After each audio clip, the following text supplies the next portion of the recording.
I want to tell you about the biggest mistake I've ever made in my creative career. It's probably not what you think. It wasn't a bad hire or a failed project. It was something deeper. And the worst part, I've made this mistake over and over again. Can you guess? I've ignored my intuition. And here's what I learned the hard way. Self-love isn't soft. It's not indulgent. It's not some luxury. Self-love is survival. Because in 2025, self-love isn't just about feeling good. It's the most radical creative act you can commit. That's right. Let's stop for a second and define this clearly, right? Because self-love gets thrown around a lot. Real self-love isn't just sauna time, sleeping in, or affirmations in the mirror. Self-love is the act of trusting yourself again and again, even when the world gives you every reason not to. It's listening to that small voice inside of you, the one that says yes before your brain has time to shut it down. And creativity doesn't just require skill, it requires immense curiosity and plenty of self-trust. It demands that you listen to yourself, your instincts, your intuition, before the noise of the world has a chance to drown it out, dull it down, squeezing you towards the bell curve. And that's exactly why so many of us struggle. We weren't born with hesitation, we learned it. Think about how kids create. They don't hesitate, they don't overanalyze. They pick up crayons and draw whatever comes to mind. They make up songs and dance and build and destroy and rebuild, all without questioning whether it's good enough. They don't need external validation to play. The act of creating is enough. But somewhere along the way, we lose that. We learn that mistakes are embarrassing, that being different makes you a target, that the tallest nail gets the hammer. We've been trained to second guess, to ask permission, to look outside of ourselves for validation. Every scroll, every like, every comment, reinforcing the idea that our worth lives somewhere out there. But the truth is, self-love is simply returning to the creative trust we had before the world told us to doubt it. Question for you. What's one form of play you loved as a kid before anyone told you whether it was good or bad, cool or uncool?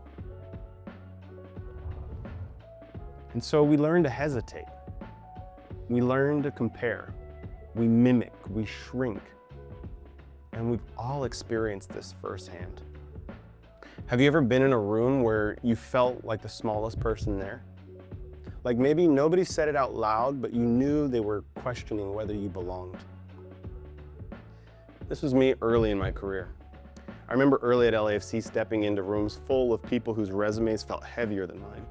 Creative directors from top agencies, marketing executives with decades of sports experience, people who already knew what the branding should look like and how the club should present itself if it be up to them. And here I was, full of self-doubt, sure that I was going to be exposed as a fraud. I kept thinking, they're gonna figure this out. Any day now, someone will tap me on the shoulder and let me know, it's been great, but we've decided to go in a different direction. And that feeling, it haunted me. It pushed me. It made me work harder than I've ever worked before. So I studied more, I read more, outworked everyone in my orbit. I thought if I could just prove myself, I'd feel worthy. But looking back, that kind of fuel burns fast. I was often running from something instead of being pulled towards something. My energy was all about proving I deserved the title, proving I was capable, proving I belonged.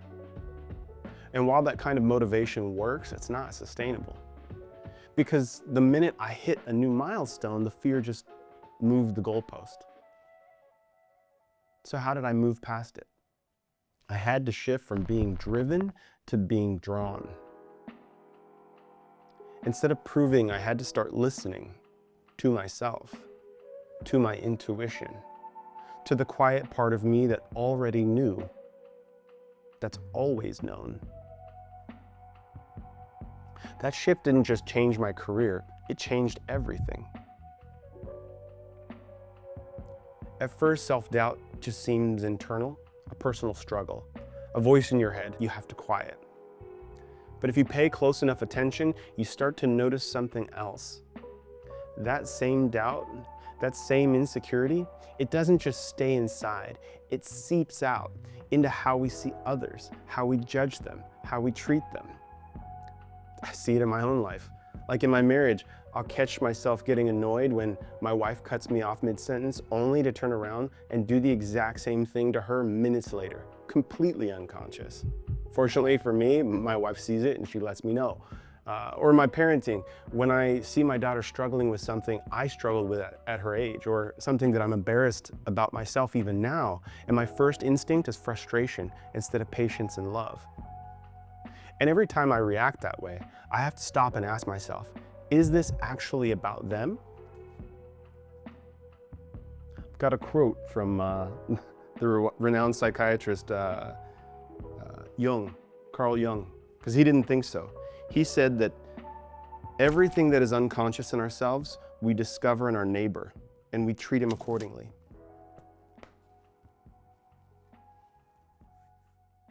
That truth, it's everywhere.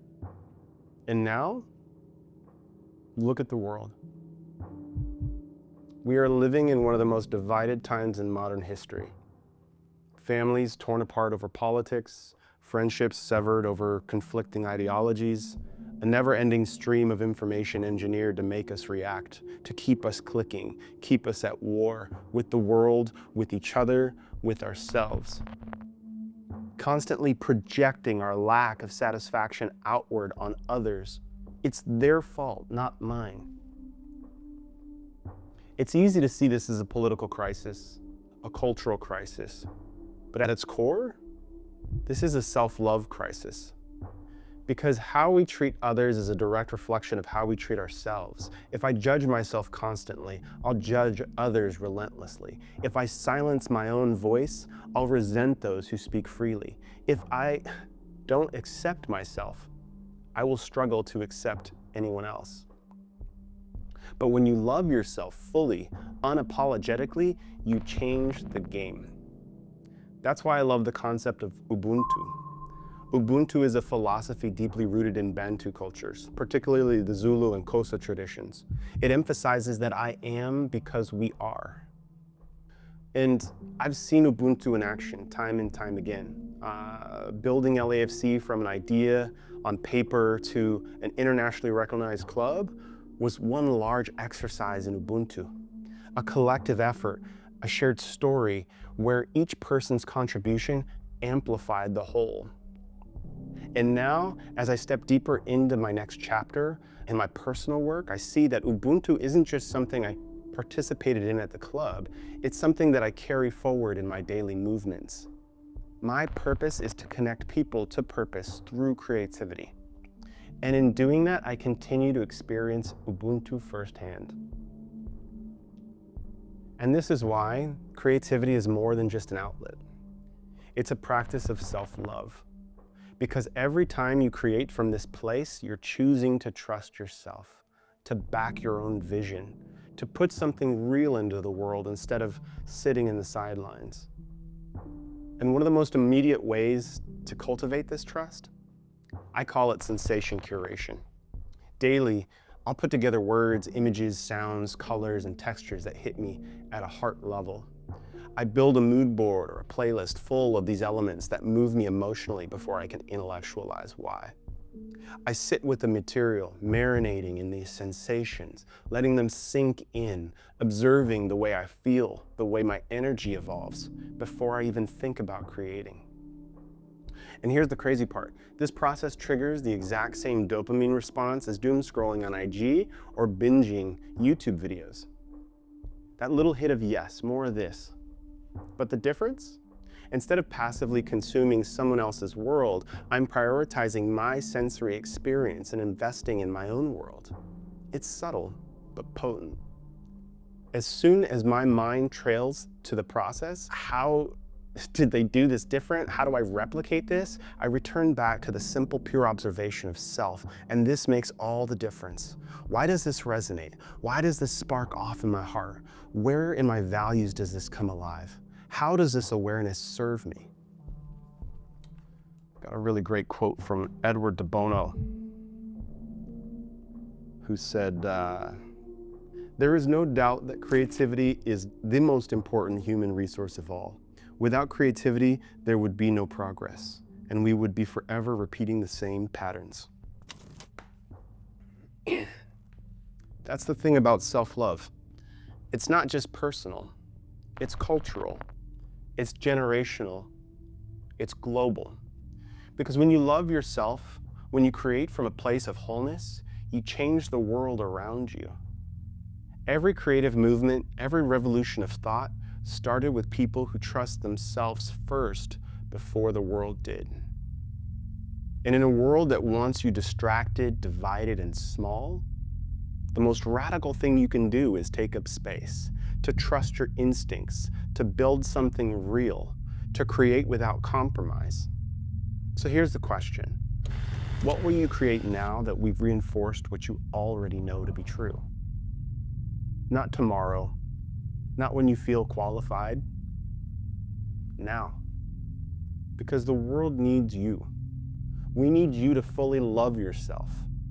And in 2025, that's revolutionary.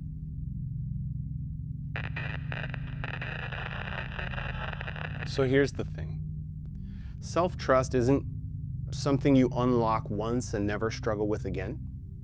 Even after I learned to trust myself deeper, to listen to myself more often, my intuition, there were areas where I kept hesitating, kept second guessing, kept falling back into these same patterns. And I realized understanding why you hesitate isn't enough.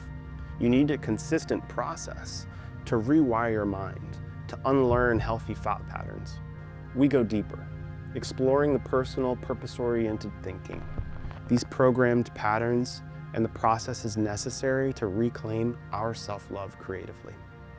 We'll explore the science behind hesitation, why your brain resists self-trust, how to unlearn the fear patterns that keep you stuck, and the exact creative rituals I use to stay locked in. So let's keep building. If this resonated, drop a comment, hit subscribe, because we're building a space where self-love isn't just a concept, it's the foundation for everything we create. I'll see you soon.